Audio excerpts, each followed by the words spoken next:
finally ကားလေးတစ်စီးဝယ်လိုက်ပါခင်ဗျာโอเคကားလေးတစ်စီးဝယ်လိုက်ပြီဆိုတော့ဒူဘိုင်းမှာနေတာ3နှစ်ပြည့်တဲ့အချိန်မှာကားလေးတစ်စီးဝယ်လိုက်တယ် Nissan Kicks 2022ဟာလေးခုကျွန်တော်တွင်းကန်းကိုပြပြီးမယ်တွင်းကန်းမှာတော့ဘာမှတူတူဆိုတော့ပြောတာမရှိဘူးရိုးရိုးရှင်းရှင်းပဲအကုန်လုံးbase model လည်းဖြစ်တဲ့အတွက်အကုန်လုံးကပုံမှန်ပဲ steering ကတော့ D shape dashboard ကတော့ hard plastic နဲ့အမေတကားလက်ကင်ပါညာမှာတော့ရှမွိုင်းလိုဟာမျိုးလေးပါတယ်ပေါ့ဒါပါပဲရိုးရှင်းရှင်းပဲအကုန်လုံးက basic ပဲเนาะ base model လည်းဖြစ်တဲ့အတွက်နောက်ခန်းလေးပြပေးမယ်နောက်ခန်းလေးကို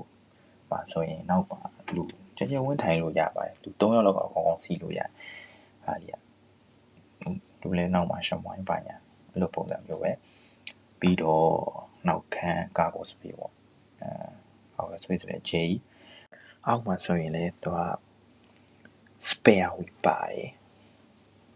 မိုက်တယ်စင်ပြေးတယ်အကုန်လုံးအောက်မှာပြီးဘိန်းဆိုရင်လည်း16လက်မှာအလွိုင်း wheel ပေါ့နော်အဲ့လိုပြောလို့ရမှာအလွိုင်း wheel ပေါ့ဟို review တွေပါရိုက်တယ်လို့မဟုတ်တော့တီးဘူးကဲမယ်ပြီးတော့နောက်ပါရှိအောင်မလဲဆိုတော့ရှေ့ရုပ်ထွက်ဘာညာတော့2020ဖြစ်တဲ့အတွက်ခေါ်တယ်ပြီးတော့မီဒီကျွန်တော်ကြိုက်ဆုံးပိုင်းမီဒီမှာဆိုထဲမှာသူ့ရဲ့ kick ဆိုတဲ့ logo လေးနဲ့ share ဒါပါပဲဒါလေးကတော့